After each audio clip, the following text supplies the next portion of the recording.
नमस्कार। Law of attraction and युग निर्माण परिवार में आप सभी का स्वागत है। आप कितना जागे हुए हैं? जागने का मतलब यहाँ आपकी आंखें खुली होने से नहीं है। वो तो सबकी आंखें खुली है। जागने का मतलब आपकी आत्मा कितनी प्रकाशित है।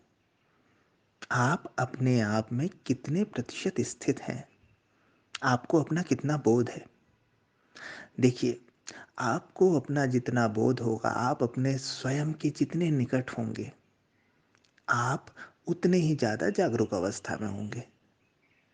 एक मोटा-मोटा हिसाब अगर मान लें, तो व्यक्ति 95 से 99% के बीच सोया हुआ है, यानी अपने आप से दूर है। उसे थोड़ी बहुत भी अपनी खबर नहीं है, हल्की-सी हो सकती है, एक झलक मात्र।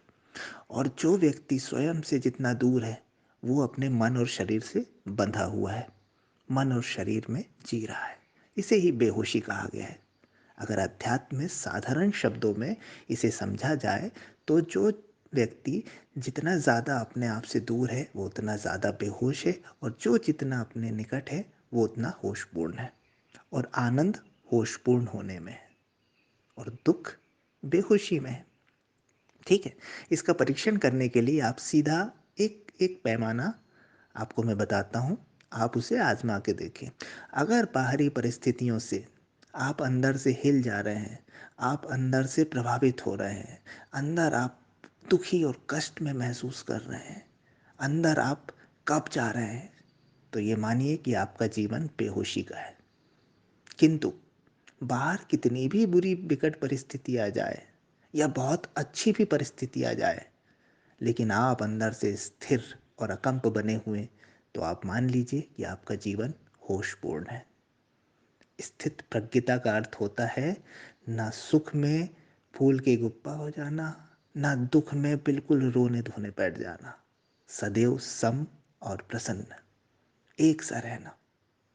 अगर आप में ये गुण विकसित हो गया, तो आप अपने आप के निकट हैं। आप अपने आप को जानने के निकट हैं। आप आत्मस्थ हैं। जीवन में आपको लगता है कि आपको दुख, कष्ट, पीड़ा बाहर से मिल रही है, कोई और दे रहा है। नहीं, आप उस चीज़ को अलाउ कर रहे हैं, आप उसे अंदर तक आने दे रहे हैं, इसलिए आप दुखी हैं। इसलिए आप कहीं और से ऑपरेट हो रहे हैं, किसी और के द्वारा ऑपरेट हो रहे हैं। उनसे ऑपरेट हो रहे हैं जिन्हें स्वयं के विषय में भी जानकारी नहीं है। और निश्चित रूप से ऐसा व्यक्ति आपसे ऑपरेट हो रहा है।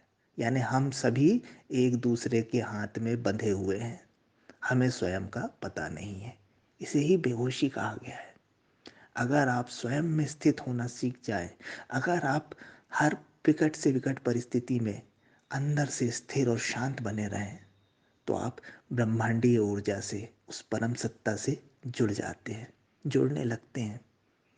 किसी महापुरुष, संत या महान व्यक्ति के जीवन को आप देखेंगे, तो ऐसा नहीं है कि उसके जीवन में कष्ट नहीं आया, बल्कि भयंकर से भयंकर कष्ट आए, लेकिन उसकी प्रसन्नता, उसके आनंद को नहीं छीन पाए।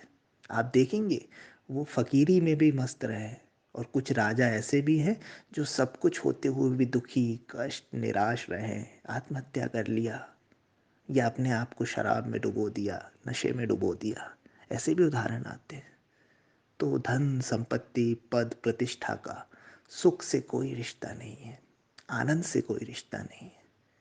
क्योंकि अगर आपकी आपकी चाह कुछ और, कुछ और, कुछ और, कुछ और की ओर है, जो कि मन का स्वभाव है, बेहोशी की निशानी है, तो आपको कुछ भी मिल जाए, आप संतुष्ट नहीं हो सकते, आप सुखी नहीं हो सकते।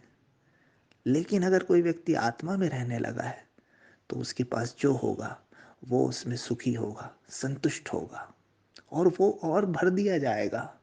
यही सिद्धांत है। नहीं मांगते हैं तो मिलता जाता है, और मांगने वाले से जो होता है वो भी दूर चला जाता है। क्योंकि मांग कर रहे हैं, इसका मतलब आप बता रहे हैं कि आपके पास कुछ नहीं है, आप भिखारी हैं। तो भिखारी के पास कौन आएगा? लेकिन अगर आप संतुष्ट हैं, तृप्त हैं, आत्मस्थ हैं, आनंदित हैं, तो फिर आप बादशाह हैं, फिर सब कुछ आपका है। बेसिकली आपको होशपूर्ण होना है। होशपूर्ण यानी आत्मा में रह के कार्य करना है। आत्मा में रह के कार्य करने का मतलब आत्मा तो वही है ना? लेकिन ये जो मन, विचार, कामना रूपी जो बादल है, इसने आत्मा रूपी आकाश को ढक लिया है। आकाश तो वैसे ही होता है ना। आकाश को कोई पेंट वेंट तो नहीं कर देता कि उसका नीलापन समाप्त हो जाए, उसके गुण समाप्त हो जाए। लेकिन अगर बादल होते हैं तो हमें आकाश नहीं दिखाई देता। वैसे ही आत्मा तो जहाँ है वहाँ है ही। लेकिन ये जो आकांक्षाओं के, कामनाओं के, दुखों के, मन के बादल आ गए, इसलिए आप अपने आकाश को नहीं देख पा रहे, उसका अनुभव नहीं कर पा रहे। जैसे ही बादल छटेंगे, आप आकाश हैं, आप उसमें स्थित हैं, आप उसका अनुभव कर रहे होंगे। बस आत्मस्थ होना सीख जाइए, होश में रहना सीख जाइए, और देखिए आपके जीवन में कैसे चमत्कार होते हैं। देखिए सब कुछ कैसा आपकी तरफ खिंचा चला आता है। देखिए आप कैसी भरपूरता वाला, संपूर्णता वाला जीवन जीते चले जाते हैं। पूरा अध्यात्म इस बेहोशी को होश में परिवर्तित करने के लिए है, स्वयं तक जाने के लिए है। स्वयं तक पहुंचिए, आप तक सब कुछ पहुंच जाएगा। Thank you.